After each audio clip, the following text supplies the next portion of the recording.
बेटा, इस सीरीज़ का तीसरा जो रेशियो है उसका नाम है प्रोप्राइटरी रेशियो। देखो प्रोप्राइटर कौन होता है? ओनर, ठीक है। और बिजनेस में जो भी पैसा लगा होता है हमारा, वो दो तरह के एसेट्स में लगा होता है, तो नॉन करंट एसेट्स में या करंट एसेट्स में।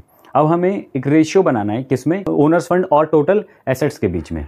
तो इसका फॉर्मूला बनेगा share holder fund divided by total assets. जैसे आप परसेंटेज निकालते हो कि भाई टोटल एसेट्स के अंदर, टोटल बिजनेस के अंदर जो पैसा लगा हुआ है उसके अंदर ओनर का, शेयर होल्डर का कितना पैसा है, कितने % पैसा है, तो कैसे निकालोगे? Share holder funds divided by total assets multiplied by 100। अब हमें ये प्योर रेशियो के फॉर्म में लिखना है, तो यहाँ पर इंटू 100 हम नहीं करेंगे क्योंकि हमें परसेंटेज में डिनोट नहीं करना। तो इसलिए जो रेशियो बना वो बना share holders fund divided by total assets. याद रखेंगे क्या बोलकर? Share holders fund divided by total assets. यहाँ देखो शेयर होल्डर्स फंड हम कैसे कैलकुलेट करेंगे? अगर हमारे पास टोटल एसेट्स हैं तो टोटल एसेट्स में से आप टोटल डेट माइनस कर दो, यानी कि नॉन करंट लाइबिलिटी और करंट लाइबिलिटी दोनों को माइनस कर दोगे तो आप किस पर पहुंच जाओगे? शेयर होल्डर्स फंड के ऊपर।